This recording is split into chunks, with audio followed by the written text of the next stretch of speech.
Welcome, everyone, and good morning, ladies and gentlemen.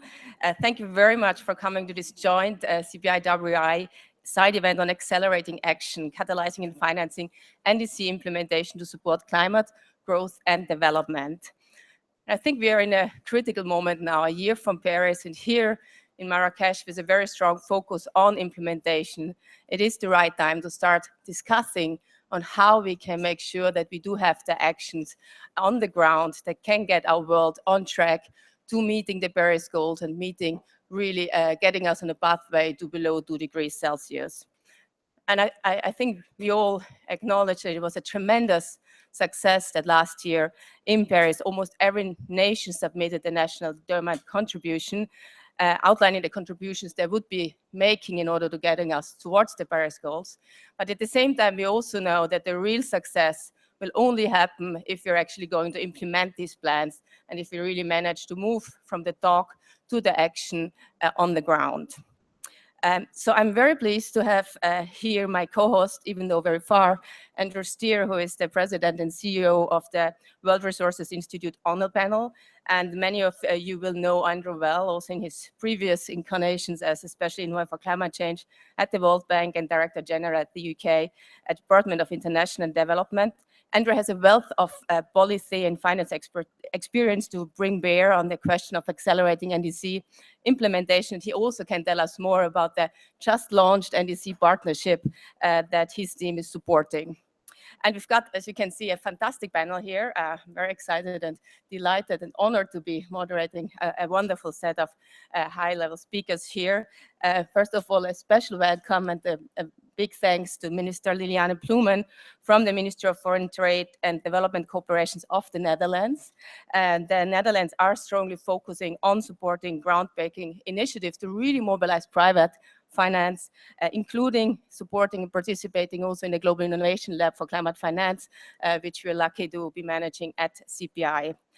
Close to the minister is Ajay Mathur, who is Director General of the Energy and Resources Institute, TERI, which is a leading think tank on sustainable development of India and the Global South. And Ajay was formerly Director General of the Bureau of Energy Efficiency in the government of India and was also key in the climate change negotiating, including on the COP21 in Paris. So a wealth of experience really both in delivering climate policy and finance to bring to the discussion, as well as knowledge on the Paris Agreement. Close to Ajay, we have Paddy Padmanathan, who is CEO of ACWA Power. He is a professional civil engineer with over 30 years of experience and has served ACWA Power from 2005 as the company grew from a startup to where it is today. And I think this is a huge success, what you have managed to start. So he's a real authority on what it takes to implement projects, which is what we really need, and really share some of the experience also how he has managed to achieve scale in concentrated solar power here in Morocco. And no one better to sit close to him than Daya Oguiri, who is member of the board at Mazen. She's in charge of global development. And Mazen, as you might have seen through the many very interesting side events here also in Marrakesh, Mazen is responsible for managing renewable energy here in Morocco with the ambitious goal of securing 52% of the country's energy mix from renewable sources by 2030, and good progress to date. I think we'll hear fantastic insights from Daya on what is needed to deploy renewable energy at scale. And last but certainly not least, close to me, Rachel Kyte, who is Special Representative of the UN Secretary General and CEO for SC for All, Sustainable Energy for All. Until last year, Rachel was the World Bank Vice President and Special Envoy for Climate Change, before that at IFC. And she has clearly a unique, tremendously big experience to bear on how to mainstream climate in a huge organization like the World Bank, but also understanding opportunities to boost energy access while doing that in a sustainable way by all the work that she's now pioneering at SC for All. So before I hand over to the panelists, let me just very briefly talk about what Climate Policy Initiative, my organization, is doing in the context of NDC implementation. And I think that all started from the acknowledgement that the NDC implementation is really an opportunity to reframe, refocus, and rethink about how we can actually bring together the different efforts to really scale activities that can get us on a low-carbon, climate-resilient pathway. And as many of you here in the room and many organizations, we at CPI have been thinking about what we can do in order to really help countries to make sure that they are going towards an implementation of projects of that bring them closer to the NDC targets. Because I think while we all know that, there is investments in climate action, and our latest figures actually show that there is 392 billion US dollars of global flows in climate action around the world. We also know that that runs far short of what is really needed in order to get us on a low carbon climate resilient pathway. And so given the scarce public resources, the vast majority of investments really will need to come from the private sector. So it is absolutely critical that the conditions are in place that enable the private sector to come in and invest at scale. And that obviously requires that the public finance and the public resources are targeted at leveraging private finance and really creating the enabling environment that is needed.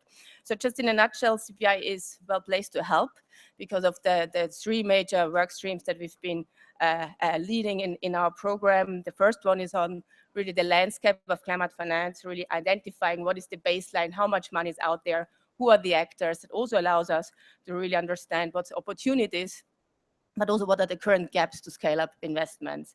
The second stream is around really understanding the effectiveness of public interventions in catalyzing private investments. And this is including through something that is called the St. George Group case studies, which Andrew actually has been pioneering with us.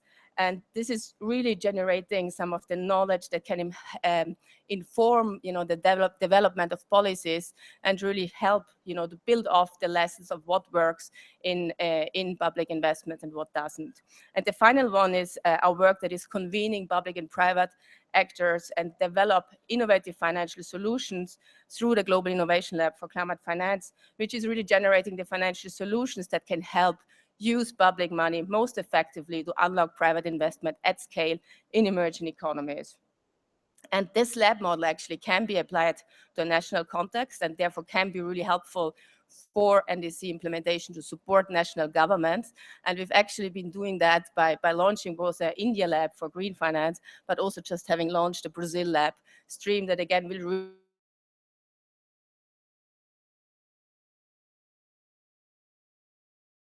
goals.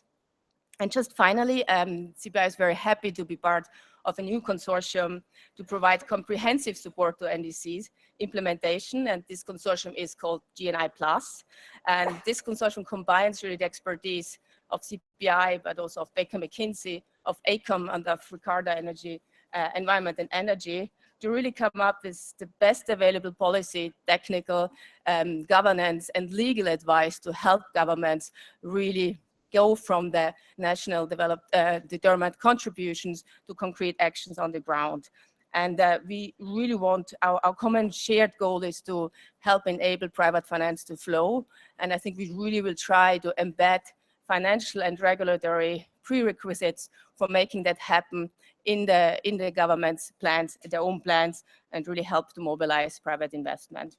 And just to close, I'm very happy to announce actually that thanks to the Netherlands, we will be able to launching that project, that consortium, the GNI Plus, today. And we are very happy that the Netherlands have decided to support us with the first pilot in Kenya, which for us is a wonderful opportunity. And just before handing over to the panel here, I'd like to also acknowledge our colleagues and friends from Kenya here, and we very much look forward to working with you on really helping you to get your NDCs towards implementation on the ground.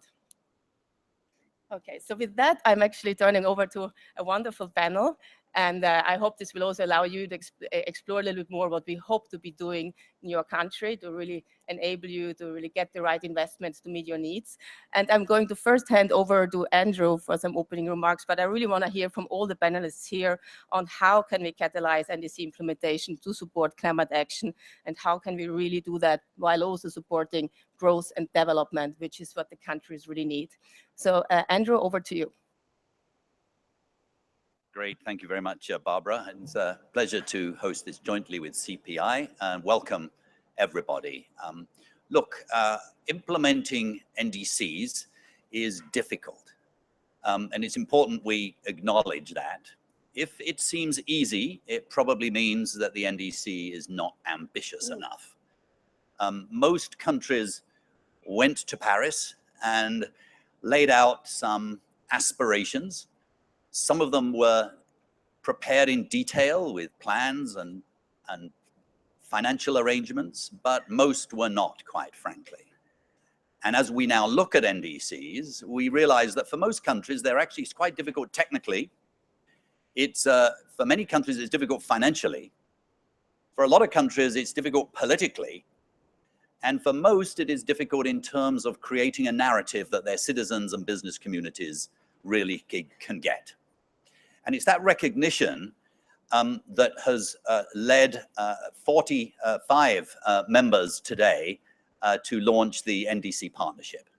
That's roughly 22 developing countries, a dozen developed countries, and 10 international institutions. And we expect this to grow. And this is a club that is designed to help each other, basically. There are many, many efforts in the world right now to help countries implement their NDCs. The purpose of the NDC partnership is to make sure that everybody knows where the best expertise is, that everybody knows where the best finance is, that everybody knows where the best technical assistance is. And so the way it will work is that countries that sign up and international institutions that sign up would agree to share what they're doing, would agree to draw upon the best expertise available. And what we're going to be doing is trying to identify around the world the very best technical skills that exist, the very best institutions, the research institutions, and so on, so that any country who has a question knows where to turn to, and then hopefully we'll also be able to raise the financing that we'll be able to make that happen in real time. And so this is a very exciting initiative. We just launched it today. Let me give you just a couple of examples of what's happening around the world right now. Now, by the way, I should say that we've just done a review of the G20 NDCs. Please read it. It's available to everybody at our booth out there electronically. Think about a country like, for example, Mexico. Mexico had a very good NDC, INDC then. But it wasn't entirely clear to the Mexican government what's the best way of implementing it.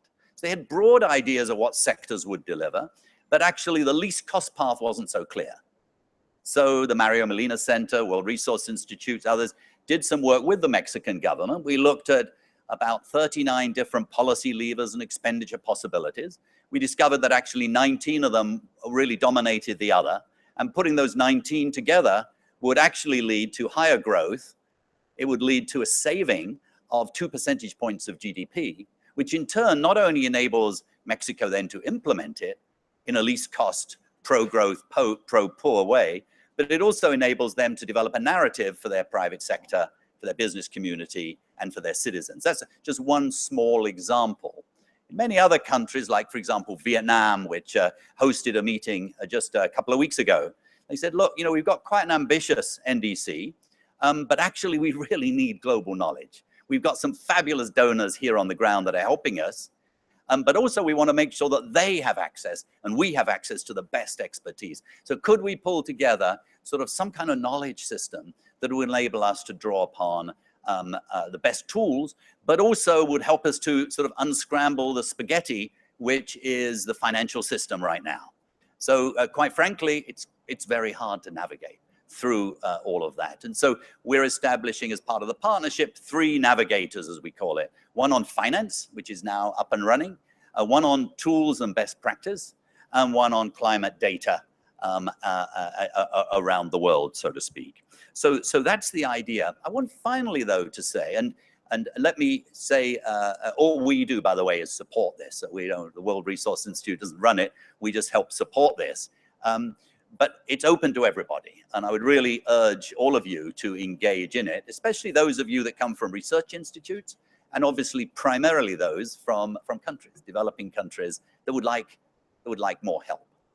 Just finally, a word on the narrative, because whilst implementing an NDC is difficult and requires world-class expertise, there's analytical, that designs programs and projects that are financeable and so on. At the same time, it has to be made simple as a narrative for citizens and business. And one of the things that we're thinking about a lot is sort of the notion of creating sort of movements, if you like. So what you really need to implement an NDC, you need different cities designed not for automobiles, but for human beings. Cities that are compact, connected, coordinated, resilient. You also need fundamentally different energy systems. You need fundamentally different food and agricultural systems over time, and you need different production processes and consumption. So those are 4 revolutions that need to happen. And we're exploring how do you create a narrative for your citizens that actually makes it attractive when they realize actually it would be better to live in greener cities, and they happen to be more competitive as well as being much less carbon intensive. It would be better to have clean energy. It would be better to have food and agriculture that actually draws down carbon from the sky and turns it into food and crops and trees and bushes that bring life and so on. It would be better to have consumption that is sustainable and so on. So this is a very important part, we believe, of the overall implementation. Thank you very much. And we now turn over to somebody who really knows about this, which is Minister Ploumen.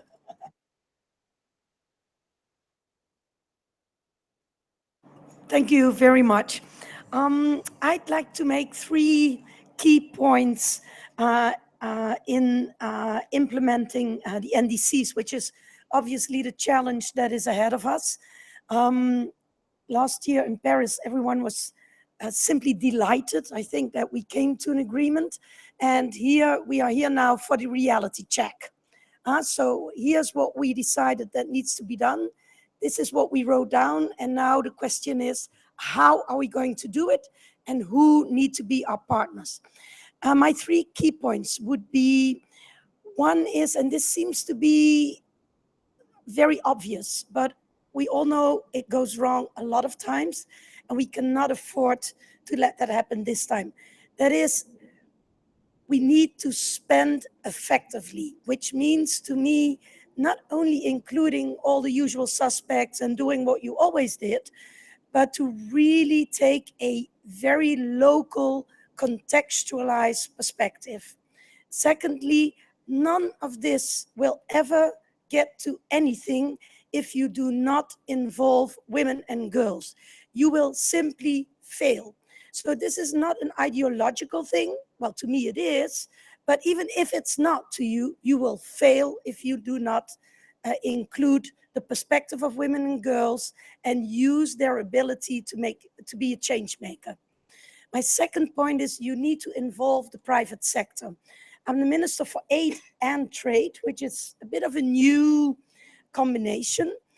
And it works out really well for a couple of reasons. One is the convening power of a Minister for Trade, I can tell you, is much bigger than the convening power of a Minister of Development. Trust me, this is true. So if I call on my business sector to talk about practices in the ready-made garment industry in Bangladesh, they are likely to come if they know that I'm also the minister that needs to negotiate trade preferences in the EU for them, than if I'm just the development minister. So in using that convening power, I think we made great progress. We came up with covenants in different sectors, including the ready-made garment industry, on how to tackle human rights and environmental issues in the supply chains. And so this is something that we are very happy to share that experience with you. We worked with the private sector in developing business models for solar-powered cooler systems to farmers in Ethiopia. So there's a world out there that we need to really engage in these plans. We also brought companies to Marrakesh, Dutch companies, because of course, as a Minister of Trade, I also do the promotional part, and trust me, the Dutch companies are really the best. So they're here, so you can visit them. My third point would be that we need to involve the financial sector. And here I think we need to go beyond the messaging that we need them to scale up, to leverage, to de-risk. We need to be a bit stronger in our message to tell them that they need to be there, that of course, like in every innovation, there is a bit of a risk, but also that they are the ones that need to take that risk. From taxpayers' money, I'm really pleased and happy to see if there's innovative proposals that we can just give a bit of a little push. But in the end, it's the financial sector that needs to step in. You mentioned the Innovation Lab, which was a great tool to come up with new financing models, but we need the financial sector themselves to come up and pilot and really push this effort, because there's a lot of financial gains for them, but it cannot be true that the risks are for the public sector and the gains only for the financial sector. So we need to really rebalance our effort, be inviting, of course, but also be very strong on what we think the role of the financial sector should be. So this is also why we put in a bit of money, but that bit of money in the end needs to really deliver on significant funding from the financial sector. So if it doesn't deliver, then of course next time I will take my million to another initiative. So it's an invitation, but we should also be really, again, strong on what each responsibility is here.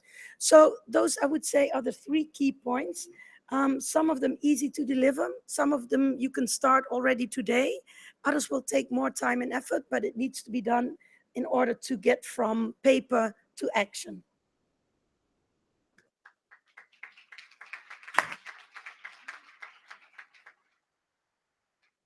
Thank you so much, Minister. And I think, an excellent speech to really show how the public sector can play this critical role in driving change. But, realizing that there is a much broader universe out there. And if we really want to get on a low carbon, climate resilient pathway, we need to mobilize that universe. So thank you so much for all the support and leadership there. But let me hand over to Ajay now to hear from his perspective, particularly from the context of India here. Ajay. Thank you so much, Barbara. Barbara, Andrew, thanks.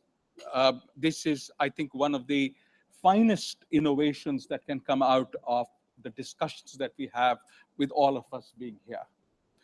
As I look through the NDCs, and I know that a huge number of people have now studied these in details, we know that renewables, energy efficiency are at the heart of actions that most countries would be doing, whether they're developing countries or developed countries.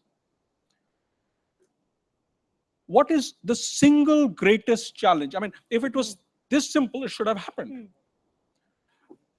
In my view, the greatest single challenge is that the capital cost of renewables or energy efficiency is greater than those we use today, that typically the fossil fuels. Or on the energy efficiency side, higher carbon using products cost less than low carbon using products. Now, this presents a huge challenge. If I'm in a developing country and my ability and even willingness to pay is relatively limited, why on earth will I move to these things? I won't. The challenge before all of us is, how do we make it happen? Barbara spoke of the labs where we are working on very innovative ways of addressing this challenge. A few years ago, when we were looking at jumping from incandescent bulbs to LEDs in India, the greatest challenge was the price. An LED bulb costed $5.5, actually at that time about $6 in the market.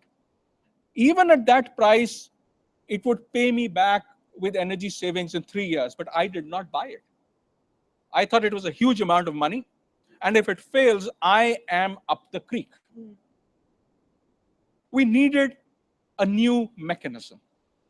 And the business model that we created was to create a new company which worked with the electricity distribution companies, sold the LED bulbs, no subsidies, sold the LED bulbs to consumers, you and I, at the price of an incandescent bulb per month. So the electricity company kept on deducting the price of an incandescent bulb every month till the entire money was recovered and paid to EESL, this new company. And EESL in turn started procuring in bulk. Well, to cut a long story short, the first time that they did a bulk procurement, the cost that they got was $5.50 for a bulb. By the time the 6th procurement was done 2 months ago, the price had dropped to 52 cents for a 9-watt LED bulb. 178 million bulbs had been sold. This is on a website. It's updated every 15 seconds as more and more bulbs are sold. What have we learned from this? One, we needed to create a new business model. That is at the heart of ensuring that people are willing and able to pay for the new technology. Second, as we created this company, the first work on what will it do, we were lucky that GIZ came ahead and provided support to carry out the base work. A lot of work went into creating the narrative, as Andrew said. The narrative was important, as was the creation of a policy dialogue. Where is the data? How many people will buy it? Nobody knew it. We had to make decisions in the absence of data. How do you get the minimum amount of data that a robust decision is made? KfW came and invested in this company. Now, this was a sovereign loan, and therefore they were able to get it at a lower interest rate. We also got our blue chip public sector companies to invest in this company as equity. And then they took in loan. And again, we used sovereign guarantees to get lower interest loans. This is how it was structured. So to cut a long story short, we have learned that new business models are needed if you want people to accept these new technologies. They will have to be tailored to the conditions of Kenya or Uganda or Tanzania or India or whatever country you're working in. Two, there is a need for resources which can help create the political dialogue and political buy-in. The data collection. How do you keep on changing policies in view of the feedback that you get? You need people to take in equity positions. And now, as this has grown to 178 million, they need even more money. So they've gone out into the bond market. The buyers of the bond said, you know, you depend on these electricity distribution companies to collect the money. What if they run off with it? What if they don't pay you? They aren't, Indian distribution companies aren't the, well, I was going to say they aren't the best bets. They're actually horrible bets. So what we are working on, and this happened when Rachel was heading the bank's climate work, was to create credit enhancement so that bonds could be raised and people would buy those bonds. Short point, we need to have in place systems that help developing country citizens buy and be happy with technologies that lower carbon emissions. Thanks.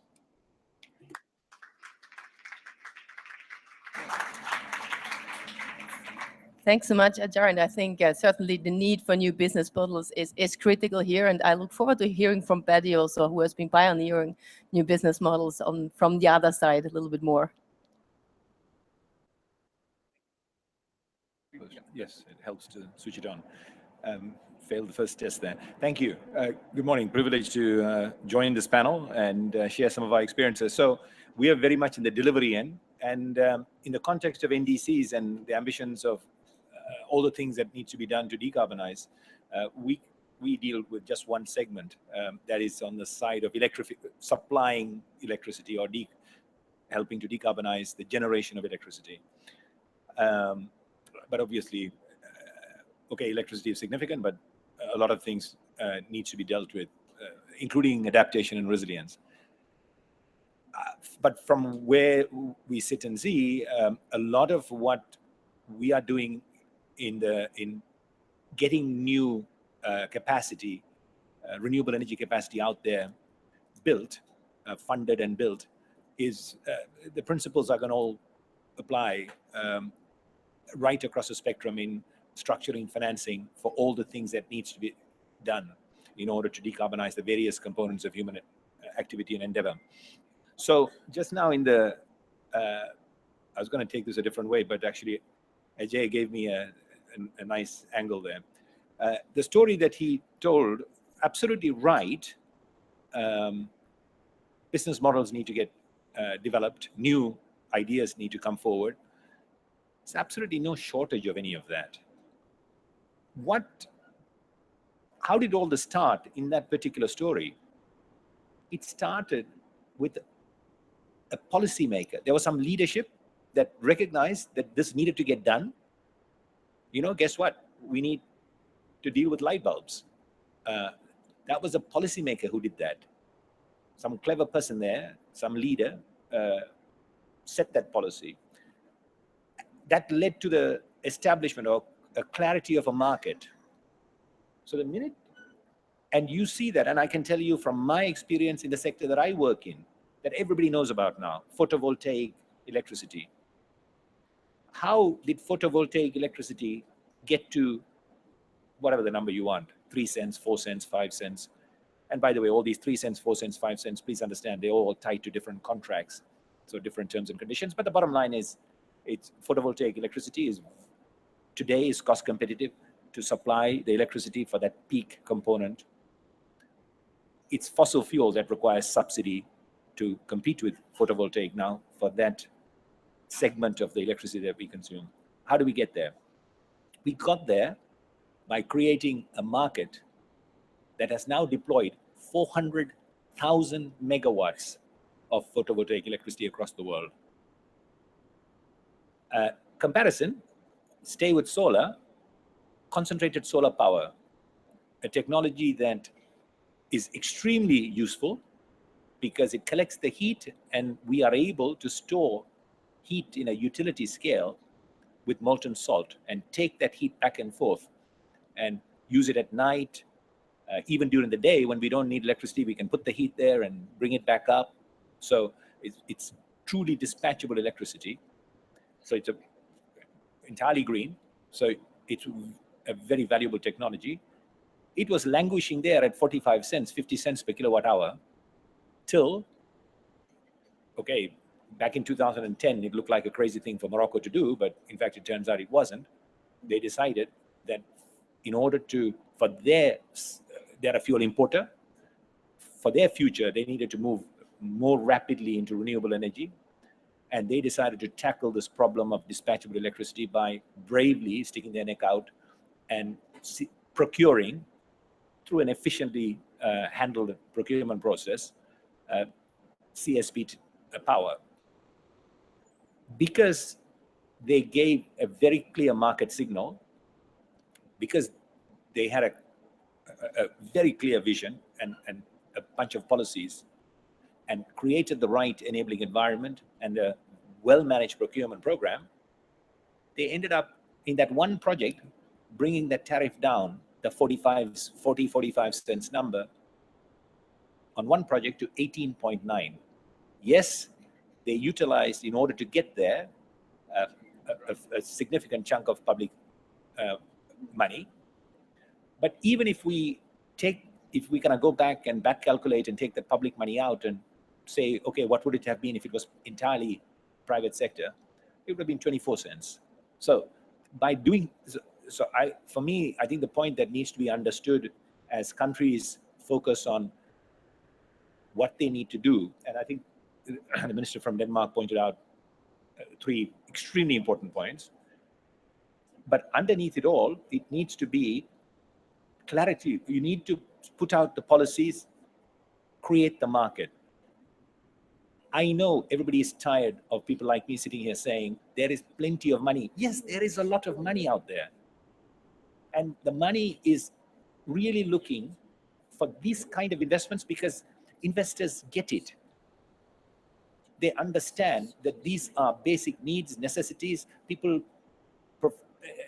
people, so long as they don't, there is a track record of not misbehaving, they perform, that they will pay back. So they are able to invest and work like what Lab does, Green Fund. They can collaborate and de-risk or reduce the risk levels, blend. So the financing part, honestly, is the easy part. The tough part, or what stops projects getting the money, first of all, pipeline of projects, and it all comes back to policy, which is desperately needed in order then to create the market for us to be able to respond through the private sector. Thank you.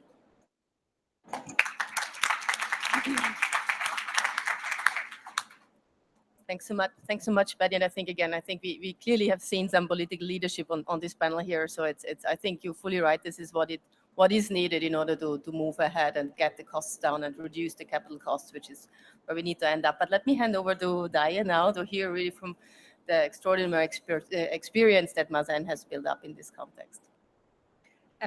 Thank you. Hi, good morning, everyone. I'm very pleased to be here with this distinguished panel. I'm very pleased to speak about the Moroccan experience here, though we're already talking about success.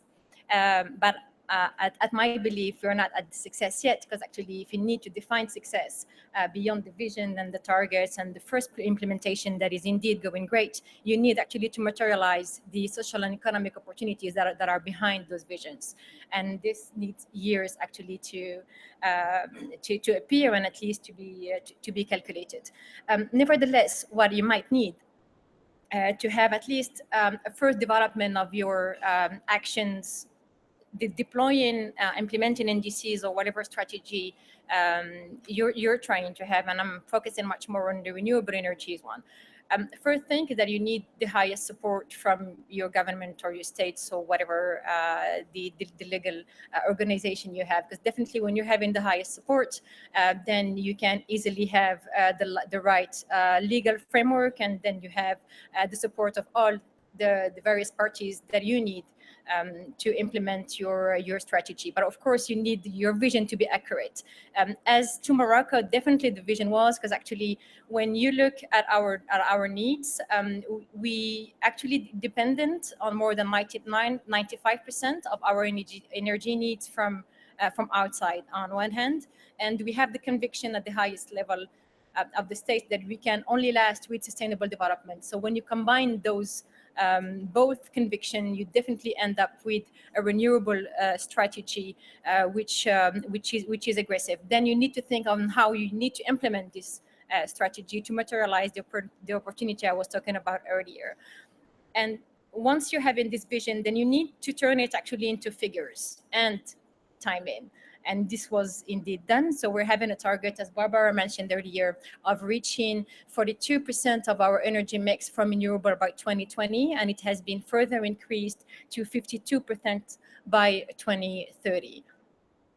And this actually helps align all the parties and have really the right framework for everybody to step in. So once you have this, how you implement that? First, you need as much as possible to try to have what we call integrated projects, meaning that beyond electricity production, you also should be focusing on your industrial integration, on your R&D, because definitely on renewables, there is so much room still for R&D development, for training, and also for the local development, because generally this kind of project, they are eccentered from the main living areas, and as such have a level of living that is below the average of the country. So you need actually, this project should be like a pretext to enable these regions to increase their level of living. Integrated project. So on implementation first, integrated project.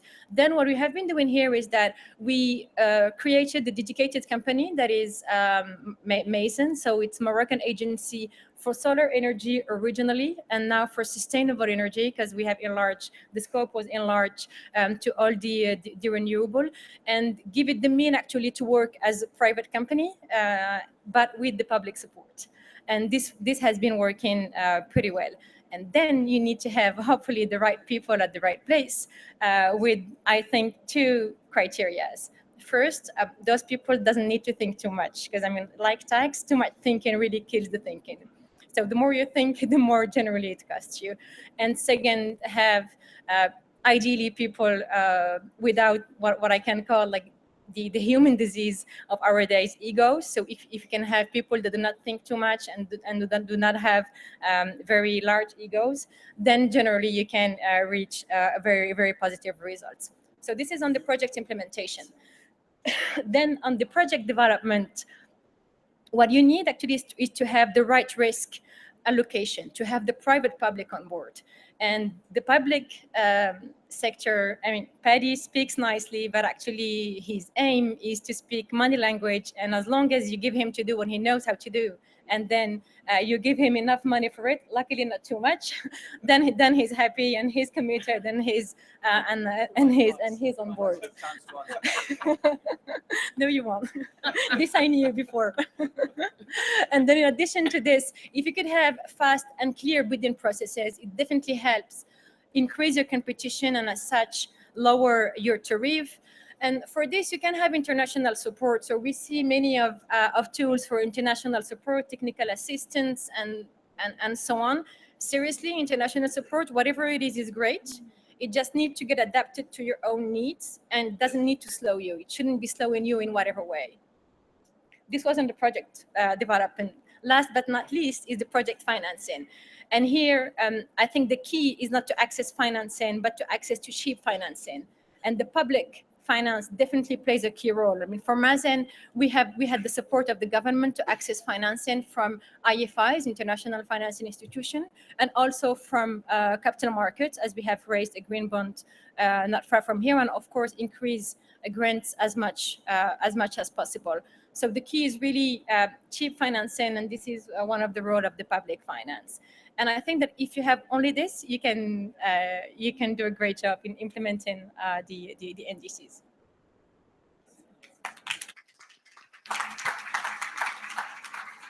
Thanks so much, Diane. It seems very simple, so I'm sure we're going to make that happen with now the support of everyone here in the room. But I think you were talking about the right people in the right place. Certainly we have the right person in the right place here. And I think you made a nice link also to going beyond just berries, going really towards the Sustainable Development Goals, which is fundamentally, if you really want to make sure that you are achieving the climate goals, but also sustainable development and growth in the countries. So, Rachel, the floor is yours. Well, thank you very much to both the WRI and CPI for inviting us to be here. Great to be on a panel with so many friends and climate warriors.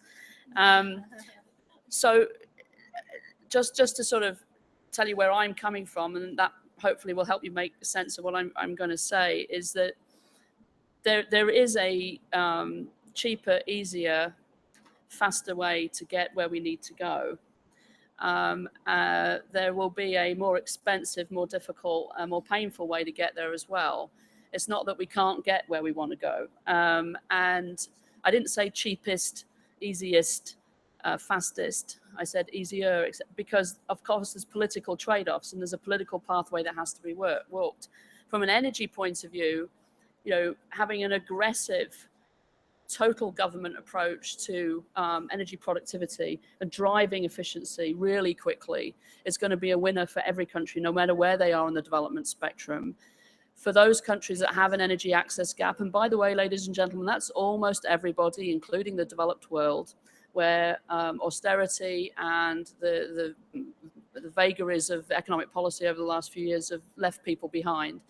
We have to focus on leaving no one behind, and therefore have access at the front of mind as we build integrated energy systems. And those integrated energy systems have to be much more clean and much more renewable than they were in the past, right? No, so that's where I'm coming from. That means we've got to take our 2050, 2030 targets and goals and break them down into bite-sized chunks of what am I going to do on Monday, and how do I start to take no regrets decisions, and how do I start to build a little bit of confidence in the system that we can build a transition. So I thought that, given that I've been wrong about everything this year, that I would give you top 10 tips for how to get on with it. So here we go. Number one, it's a mindset shift. You know, in the energy sector, all of the institutions and the policy making and the people who do the policy making are a little bit inert, and they're incumbent. And we've been used to 150 years of thinking about putting fossil fuels through a centralized grid and hoping it gets to everybody. And if it doesn't, well, you know, and we didn't know we were poisoning the atmosphere when we built a lot of this stuff. And so it's a total mindset shift to imagine that we'll have an energy system that is distributed, that's resilient, that's reliable, that can actually give everybody clean, affordable energy. That means we have to unlearn and throw away a lot of the stuff that we grew up and we were trained to believe. The physics don't change, the chemistry doesn't change, but mindset shift has to change. Policy is an accelerator. Yeah, I know in this modern world, we all like to decry public servants in the public sector, but public policy done well, and Lillian knows this, can really drive change, and Ajay knows it too. Number three, institutional reform. All the institutions that we had were the institutions for the past, and Morocco is going through this now, evolving the institutions that it needs for the energy efficiency ambition it's put in place, for the renewable energy ambition it's put in place. But, you know, rural electrification agencies, regulators, utilities, all of these institutions are going to go through an evolution, and that's going to require that the assistance, the management capacity, the governance capacity, the support that the international community gives to governments to be able to evolve their institutions, has to be long-term. This is not something that happens in a 3-year project period. And you can't fly in and fly out and help people do that. And you can't do it by just dumping money in budget support either. Number four, donor discipline. Lillian already talked about this, okay?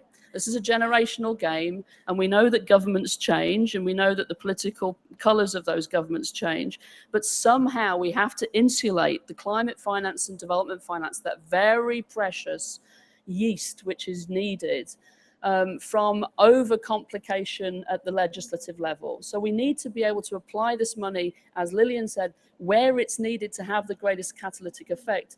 But it has to be protected so that it can fail sometimes, so it can do the things that no other money can, that it can take the risk that no other money can.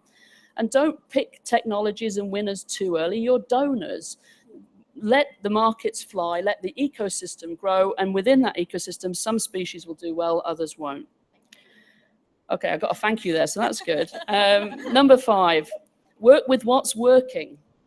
Every country's got an NDC, but in every country, some sector is already moving and moving well, or moving at speed. And so maybe it's the energy sector that can be boosted so that we can see how this, maybe it's the transport sector, maybe it's land and agriculture, maybe it's buildings. And I think working with where we are and what we've got and driving that forward and building confidence across government will help other sectors go first. 6, success breeds success. So let's communicate completely differently and better. You know, clean energy is better than talking about energy. Energy transitions, yeah. No, it's about healthy communities. It's about jobs. It's about healthcare. It's about seeing an opportunity in a future for your kid. 7, process. Who makes the decisions? If you have an energy sector where 6% of the publicly listed energy companies have a woman on the board, we don't have everybody we need making the decisions that we need to make. I used to work for a woman who'd be spinning in her grave right now, Bella Abzug in New York. And she used to say, how can we afford to leave 50% of the world's ingenuity to one side? And it's not just gender diversity, it's communities, and it's different groups, and it's the people who've been left behind, and it's different parts of industry. So we have to have different people in the room being asked a different question in order to come up with different answers. 8, don't forget development. Low-cost local currency financing, investment climate reform, a level playing field for renewable energy because of good regulation, good administration, a solid banking sector with deep lending capacity, access to international markets, solid social safety nets that can support those who may slip through the cracks otherwise, taking care of the losers, because there will be some. The coal miners will need to find a transition to different identities and different jobs. 9, is that 8? I don't know, where am I now? 9, or maybe I should make 9 up. Oh yes, here we go. Back to women. I just couldn't resist it.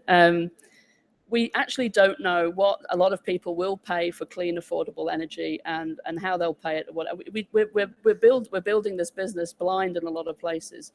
And when we do go out and do the marketing surveys, we don't necessarily ask the people who will actually be making the decisions. And so if we see the vulnerable, and we see women as customers, as owners, and decision makers, this will go a lot faster. I actually think that was 10, so I'm going to stop there. But the final thing I want to say is that I think a couple of people already said that we need to know where we are. In April next year, we will produce the 3rd tracking framework for SDG 7. And one of the benefits that the energy sector has is that we started this transition before Paris. So this will be the 3rd, so that's 6 years of data. And what we do is we crowd in the data that comes from the development banks, the IEA, REN 21, Practical Action, so civil society, data-based organizations, etc. And that will give us a sense of whether we're making progress or not, how fast we're making progress, on what we're making progress. That's important to feed into the SDGs, but I think it's also a very important tool for governments in implementing the NDCs. So lots of things to be positive about, but this is a time for a discipline and focus that has escaped us as a community many times in the past, but I'm confident that we can do this in support of countries going forward. Thank you.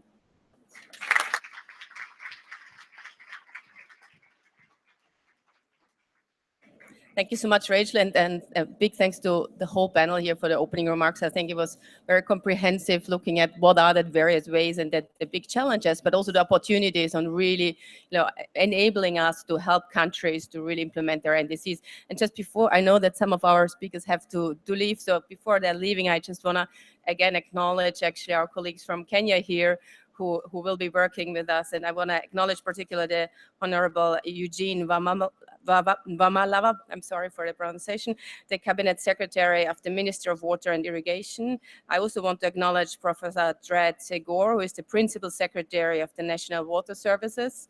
And I want to thank the Governor Benjamin Cheboe, who is the Governor of Baringo County and the Chairman of the Environment and Natural Resources Commitment. So thank you so much for being here, and thank you for the Netherlands. So I think with this, I'm going actually I'm sure that there will be, with such an excellent panel here, a lot of questions. I'm going to open it up. Obviously, I have a lot of questions, so if you're not quick, I'm going to use this occasion here to go back to our panel. But if you have questions, please raise your hand and let me know. There's one in the front and one in the back. I'm going to take 3 at once and 1/3 here. So I get to start? Yes, please introduce yourself. Thank you. I'm Sylvia Pariente David, and actually I had misread the title of the panel, so I came here for believing I was coming to something else, but except I had a lot of friends and ex-colleagues on the panel, but I thought it said auction, and so I'm sorry to bring the debate back to ground level and pragmatism. Reason I'm mentioning it because we're seeing auctions driving those costs down and being very cost effective as they're doing it. The other thing is, I believe, a way to the climate change situation through renewables for electricity is driving for bigger markets. So the name of the game is integration and coordination, harmonization, auctions. So I was wondering, actually, I look at some NDC, I was surprised never to see auction mentioned, and certainly not interconnectors. So those that mentioned NDC, I was wondering if they would comment on the role of auctions and interconnectors in the Paris Agreement. Thank you. Thank you so much. Thank you so much. My name is Gwevese Tracy from Nigeria. I wish Ajay was here because the challenge of reducing the emissions in the rural areas in Nigeria is using fuel wood for cooking. And that is a serious problem causing thousands of deaths every year. And also the lack of affordability of the renewable energy or efficient cook stoves for women in the rural areas. So how can the cost be reduced in such a way that women in the rural areas can afford to use these energies, because they contribute a lot to the greenhouse gases. Thank you so much. And the last question in the back. Thank you. Luigi Carafa from CDOB Foundation. Yep, I have a question about local content. In the experience of Aqua Power and Massen, there was a very crucial driver, to bring the financing costs down. So I would be happy if you could tell us a little bit about your experience with the NOR CSP, NOR 1 solar program. Great. Thank you so much. Let me start with Rachel for the specific question here on the energy. Yeah. Sorry, I have to go, so I'm just going to answer the question. Well, just first on the auctions, I think most of the NDCs didn't describe how they were going to do it, and that's a how-to, right? So on clean cooking, so one of the SDG indicators that's going the wrong way, so the growth in population is outstripping the success in penetrating clean cooking. It'll be interesting to see in the April data whether that's still the case. Two things that I think are really important. One is that for some countries, government leadership now is really focused on ending this. From Prime Minister Modi through to Enrique Peña Nieto. Mexico's a country with 98% electrification. 30 million households still don't have access to clean cooking. So they're driving it out through government policy, and it's starting to have effect. And it's both using LPG because it's better than kerosene, although it might not be the cleanest cooking, but women like it and it works. And then clean cooking. But it requires a mindset shift at the community level. We don't count women's time. And so if they spend 5 hours every day collecting firewood, well, what's that? We have very little data on who actually uses what kind of biomass for what in Africa. We're going to fill that data cap. I'm going to give you this. We'll talk. And in East Africa, we've got very, very good clean cook stove manufacturers, building them, employing women, and actually going to scale and attracting private finance. I had 10 top tips. I actually gave you 9. I just remember what the 10th was. So because I'm leaving, it's about coherence, policy, and the shorthand for this is don't do stupid things. So it really matters that the policy is coherent. So price energy right, get rid of bad subsidies, subsidize what's good. Don't burn wood pellets in, previous coal-fired power stations in the north of England and call that zero emissions. So it's about policy coherence, and there's plenty of room for government to do that. And if they do that, you'll see much more private investment. Thank you. Thank you so much, Rachel. And please don't do stupid things. We're a smaller panel now, but it's still a very promising panel here, so there will be lots of interesting discussions. So let me just hand over to Dai and to Paddy for the other questions as well, and the auctioning. And I think my understanding for the objective of the panel was not to go through details on how you implement, so that's why we're not focusing on auctions and interconnectors. But definitely those are ways for driving prices down and having a larger integration that definitely would enlarge, here again, competition and lower the tariffs. As per the question on how we were able to reduce the financing, right, the cost of financing, right, on NOR 1 and then on the local and the local content. Okay, so on the financing, actually what we have done is that we are a public entity, so we can benefit from the support of the government. And with this, we can access to concessional financing from various IFIs. So what we did actually is that we started discussing with many of them, and we ended up having all of them because the amounts were pretty huge. And mentioning World Bank, AFDB, EIB, KfW, and AFD, the French Development Bank, along with the CTF, the Clean Technology Funds, I forgot someone. Yeah, I mean, this for grants. And combining the financial mobilization with the grants mobilization from the European Commission and also from some German ministries. So what we've done actually is that we have mobilized bilateral financing with each of these institutions. We have packaged it all, and then we have on-lended to the project company that we've selected through bidding processes. So actually we've acted as a lender on this project in addition to our other heads. And with this, we were able to reduce the price per kilowatt hour by around 30%. So those were for the first project. And actually we kept this scheme the same as we've done in the first project. So for NOR 1, NOR 2, and NOR 3, and also NOR 4, we were able to mobilize more than 2.4 billion euros this way and on-lended it to the different project companies. And for other projects, we mobilized green bonds, and then we, same here, acted as a lender and on-lended them to the project company. And here again, the impact on the kilowatt hour is around 30% more or less. So this was on the financing reduction. On the local content, actually, we have invited people to look at our local industry and our local services. And we didn't want actually to have any local content that is not competitive, because we're already subsidizing the electricity at the end of it. So we didn't want to subsidize it at various steps in the value chain. So we have invited people to do this. We have indicated that we've run our own studies, and then we were pretty comfortable that 30% for CSP was easily achievable. And this is actually what has been done by our partner ACWA here. In NOR 1, it was even more than 30%. We have increased this target to 35%. For NOR 2 and NOR 3, and we are probably keep increasing it for the current project. Yes.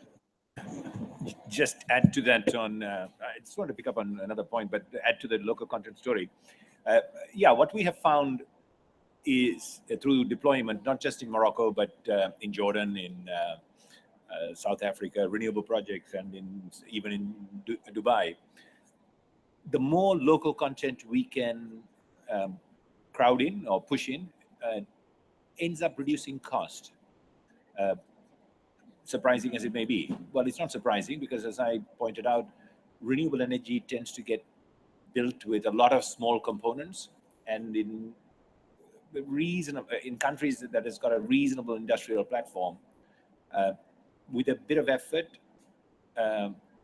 keeping an open mind, not coming in with sort of, convinced that you can do nothing in Morocco, but truly investigating the market and assessing it, you can end up getting a hell of a lot of things done locally. So we, as Daya pointed out, in NOR 1, the objective was to get to 30%, but in fact, we can't remember the number. We definitely got to much more than 30%. There was a sort of challenge, it was pushed a little bit further in NOR 2 and 3. We are in the middle of execution. I'm very confident we'll exceed what we had as targets, simply because, and the contractor is not going to do that if he cannot procure it competitively. So clearly what we are seeing is that we are able to competitively procure. The subject on cheap financing, yes, NOR 1 and NOR 2 and NOR 3 all needed it, simply because understand where this technology is coming from. CSP is not mature. Well, it's mature. It's not exactly rocket science, but at the same time, it has not been deployed at this scale a hell of a lot. In fact, PV got to these tariffs after deploying 400,000 megawatts in the world. We have only deployed something like 6.5, 7,000 megawatts of CSP. So it's very early stage. Not many participants are in the supply chain. The heat collector tube is in the hands of 2 people in the world. So what do you think? How do you think they're going to price it? They're kind of, there is some rocket science apparently around the curve of the mirror, in the hands of 3 people, 4 people now.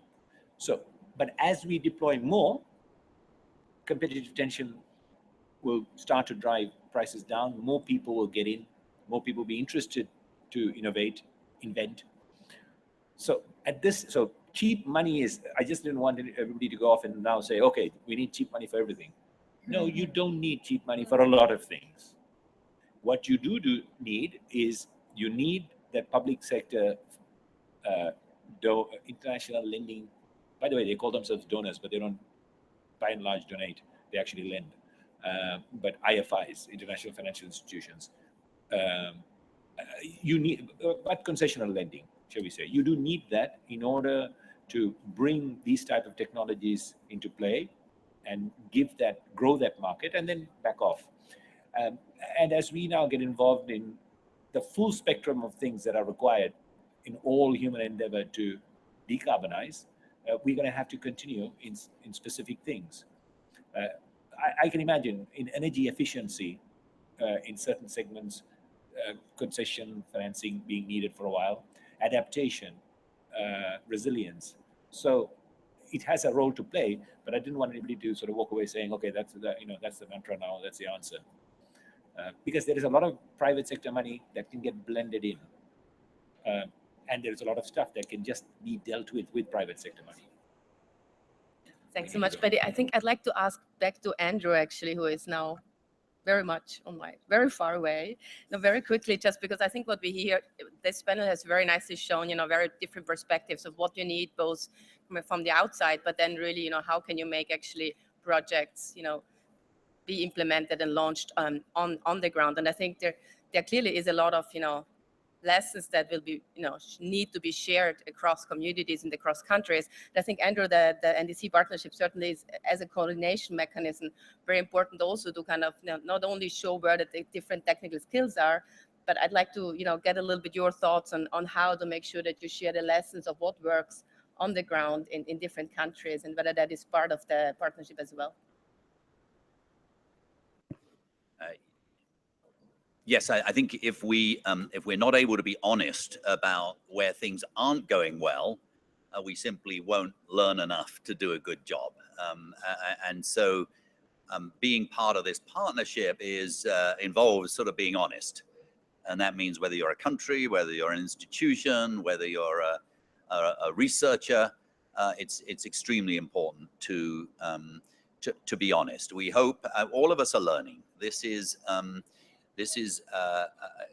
requires, as we've heard today, it requires serious, as Rachel said, there are good ways to implement NDCs, and there are bad ways. There are very expensive ways.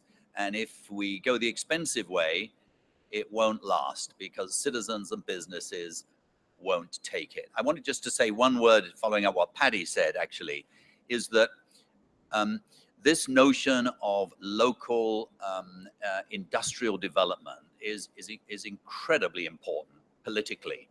And you sometimes wonder, why did Prime Minister Modi, when he only had 3 gigawatts of solar power, and his predecessor government said, let's go to 20 gigawatts, why did he say, no, let's go to 100 gigawatts by 2022?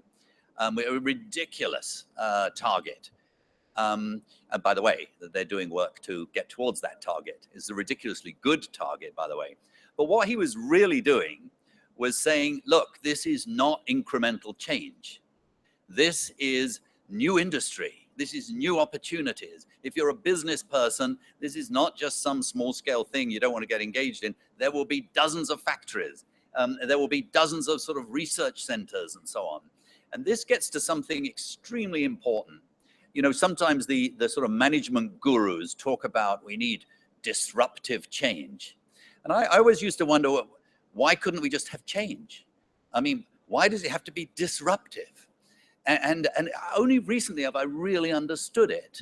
It's what economists and social scientists call path dependency. We could be on a path, and actually we know it's not the right path. We actually know there's a better path.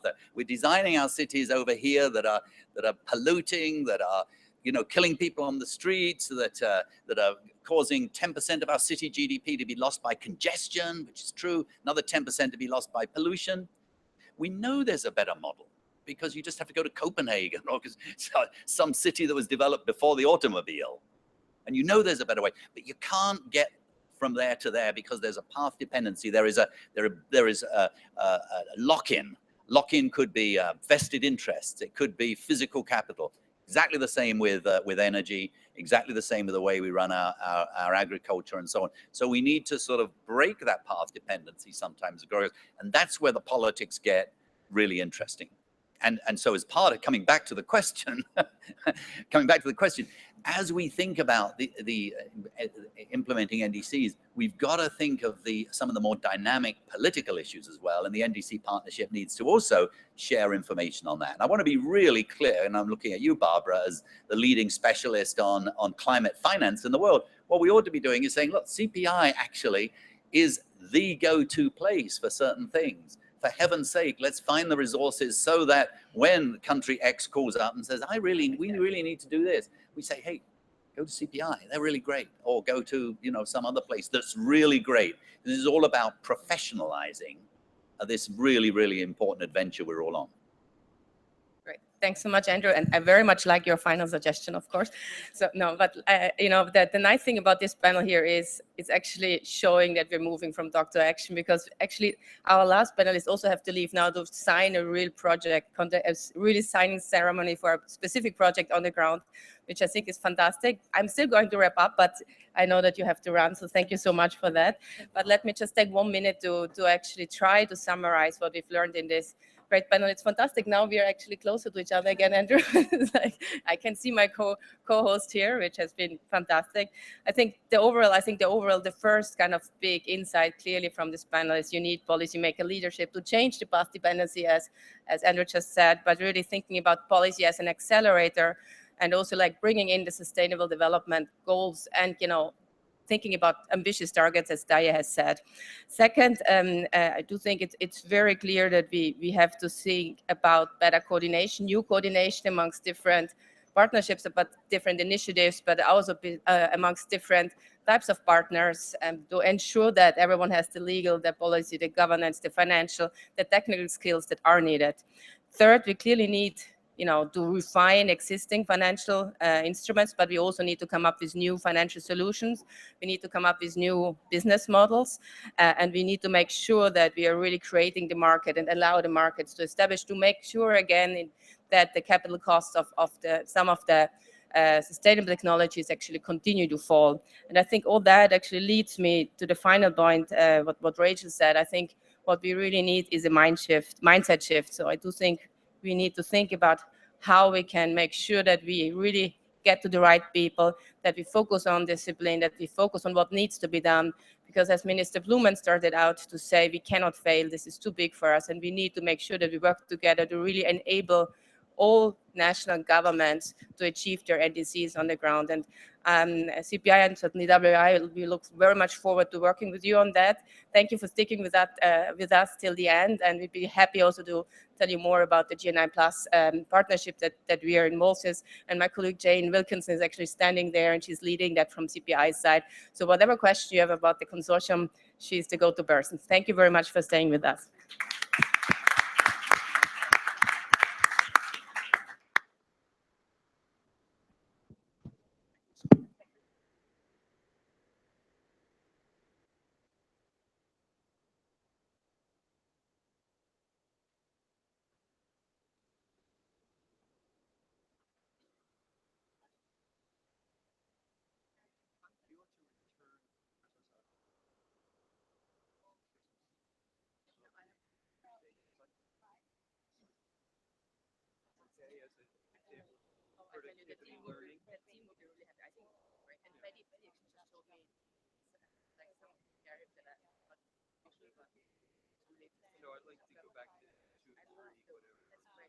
Actually, I need to find Daya. I will get to that.